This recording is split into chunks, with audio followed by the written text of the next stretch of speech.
Yes. Can you feel it? A lot of new music came out today. It's Friday. Fred with Fred's Firing Squad.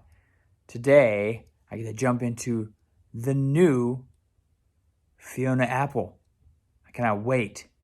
So Fiona Apple started in 1996 with her first album Tidal. She had a huge hit with Criminal, huge music video hit, huge kind of, I don't want to say it's indie hit because it was so massive, and I think everyone kind of expected Fiona to rise to huge mainstream success. But she's never really been mainstream. I mean, she's had success, she has support, she's had to fight her own battles and release a few albums on her own or leave labels that would support her. But now, Fetch the Bolt Cutters is the new album here. Her first one since 2012. The Idler Wheel, I believe that album was called. And so I'm really excited to hear it. I've not listened to it at all yet. So this is my chance. So let's. I haven't gotten it on vinyl because it's not available on vinyl that I can see. So I'm just going to listen to it digitally for right now and kind of give you some feedback on what I think. Here we go. It is time for Fetch the Bolt Cutters. Okay, the first song is I Want You to Love Me. Starts off with almost like somebody finding a Casio keyboard for the first time and pounding out kind of offbeat rhythmic intro here. But man, this song is really good. Already, her piano playing is obviously top notch. Who's better, Tori Amos or Fiona Apple or Ben Folds?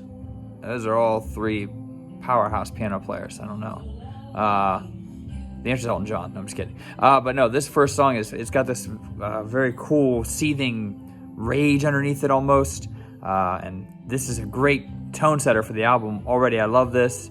The chorus just started going, you. It's like this really kind of held out tone that's really tense over the moving music behind it. And I Want You to Love Me is a great start to this. I can't wait to hear more of this album. This is really a banger to kick it off. Track number 2 is Shamika, and she is just snarling with her vocal delivery. She's just snarling in this album. I feel like she's been holding it in for years, and this feels like a release of some things she's got to say. The end of the first track was very chaotic, and leads into the second track, which is also quite chaotic. The intro, I like how she changed up the kind of like the rhythmic settings of all the pre-choruses and choruses on this album. Shamika's really good too. Once again, another great tracks. One for one and 2 for 2 so far. The title track number 3, Fetch the Bolt Cutters. The lyrics like she said, she said, I'm not stylish enough, and I cried too much, and I listened because I hadn't found my own voice yet. This sounds like she's almost like tired of being judged by a friend or someone near her here, and she's really pulling that relationship apart mentally out loud here. And I love how she layers her voices, Fetch the Bolt Cutters, and then she'll stack another layer on top of the next run through that line, and then another vocal line on top of that. I love doing that myself as a musician too. I really think it's a cool effect, and it adds to like this kind of soothing. It's a chaotic, soothing feeling in this song so far. So it's a little more low key as far as the vibe of the song, but it's more intense lyrically than the first 2 songs, I think. Which the first 2 were no joke, but this one seems to be the most precise as far as dealing with judgment around her and how she's kind of been pushed to her breaking point by that. There's some dogs barking now at the end of the song. Bark, bark. Okay, I dig it. Track 4 is Under the Table, and lyrically, again, offering to put some pillows under the hiking boots of someone so they won't step on her. They won't step on others like they've done to her and hurt her. It's really just poignant, powerful lyrics here, which she's always been a strong lyricist, but I feel like this is just, there's not any filler here lyrically or musically so far. It's really a solid album. Under the Table, song number 4. I can't tell you where this one stacks up on the list of how good it is in comparison to others, because all of these songs right now are sounding super strong. I'm really impressed by this album so far. Song number 5, Evil is a Relay Sport, where the one who's burned turns to pass the torch. Rhythmically, it completely changes from verse to chorus.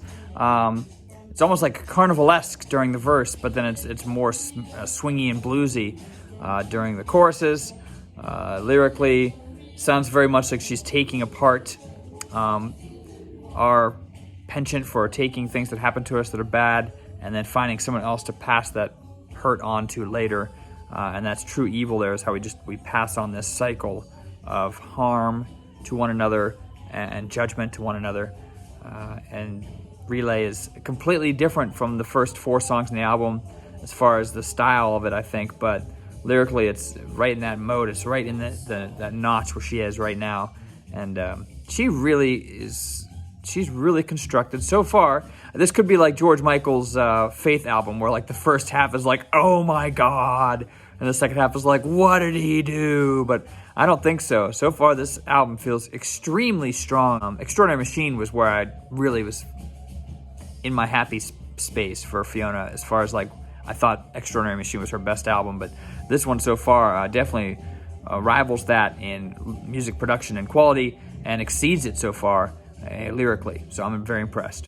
And then the end of Relay has this long kind of vocal droning that goes on afterwards, very gentle, and it kind of sends the track out in a whimper, but I really think it's pretty effective.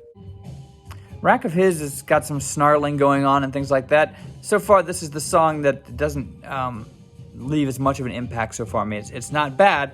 I don't know if it's quite as, it didn't start as strongly for me. It's still pretty solid though, don't get me wrong, but I think up until this point, she had set a tone that the songs were so top-notch. This one's still really good, but I don't think I dig this one quite as much as the first 4 tracks.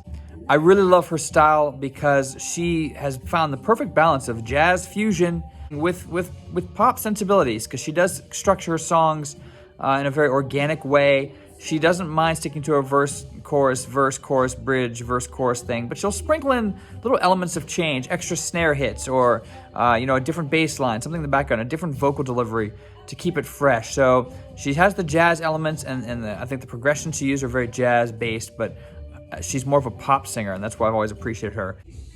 Newspaper is really strong, and there's not much musically going on. It's just more like a beat with vocal lines going over top of it, little ambient noises in the background. But the lyrics here, it's like she's singing to another woman about a man who perhaps they had both been involved with, who he's driving her away from her by telling lies about her, saying things about her that may not be true. It just feels very visceral and honest and true. And I think this is a situation that has happened to a lot of people in their lives. They've been in a relationship with someone, they leave, and then maybe that person falls in a relationship with someone they know, and then it drives their friendship apart by telling secrets or lies about the former relationship. It's really a fertile ground for writing, and I think that she's written just about the perfect song for that. So this is song number 6 is also very, very strong here in Newspaper. Check that one out too. Ladies. Next track is Ladies. First of all, let me just say that besides the word soul, which is one of my least favorite words in the English language because it's so overused, the word ladies is probably my second least favorite word, because I feel like whenever you say anything that involves saying, hello ladies, or go over there ladies, or what's up ladies, something about the ladies thing is just creepy to me. Creeperific, I don't know. So I really appreciate that she's using this song and this addressing of ladies to address this kind of a topic. This album is so empowering to female culture, I think. It's just very strong. And it's not like a strong, like, well, I'm done with my man and I don't need him anymore, I'm going to be on my own. It's as strong as in, like, I'm done with my man and you're done with your man and we're all done with the men we've been with. Let's form a union and quit destroying each other. And it's just really, lyrically, wow. This album is really, really good. So Ladies gets a thumbs up for me, a double thumbs up as well. So go check it out. Ladies. No, see, I can't do that. That's terrible. The next track, Heavy Balloon, is kind of like, it has that singable, memorable chorus that not all the songs in this album have, but they don't need them so far, from what I can tell. But this one has it. It's kind of like the song Parting Gift from Extraordinary Machine. It's one of those tracks that I think you hear it and it just stays with you. I feel the same way about this chorus. This kind of reminds me of the instrumentation. It's very stripped back, a lot of heavy, it's like a standing string bass, stripped back drums. It reminds me of like Hayden's delivery on his album Hey Love. It's just really, except I think Hey Love by Hayden is more like well-lit cabin room kind of listen, where this is more of like a dark jazz club listen. It's really good though. Seething. There's a seething discomfort and anger in this album that I really enjoy. I can taste it, and that's why I really like it. So Heavy Balloon, again, just is leveling me with how great it is, how well it's written, and her vocal performances are amazing. When I met you, I was fine with my nothing. I grew with you, and now I've changed. Cosmonaut seems to be, I can't tell if she's being tongue-in-cheek or she's really being honest here, but it sounds as though she's talking about how she can't go back to being the person she was before she was with this person or knew this person. Again, very personal lyrics. It almost feels like she's telling a story, as many of her lyrics have always felt, but there's a precision to these songs so far that I'm really enjoying. And this is only my first listen. I can't wait to really dive into this album multiple times. You'd be hard-pressed to find a song more upbeat and unsettling as for her. It's got almost like a musical feel to it. Soaring, multiple layered vocals. Not much as far as instrumentation throughout, but it's got a cool vibe. It's unsettling. And I think that this one, once again, seems angry, a sense of betrayal here that I feel was really strong. Drum set has lines like, "You had to lie because you're a man," but I don't take that as all like the man-hating feminism or anything like that. There's a true sense here of empowerment and just feeling oppressed by the expectations of people around you. Drum set continues this. There's a lot of imagery of like instrumentation, like instruments themselves, like physical instruments, guitar necks, guitars, and drum sets. They sprinkled in some like musical imagery here into that oppression, the lyrics of oppression and suppression, more than anything else, just by maybe the expectations of people around her.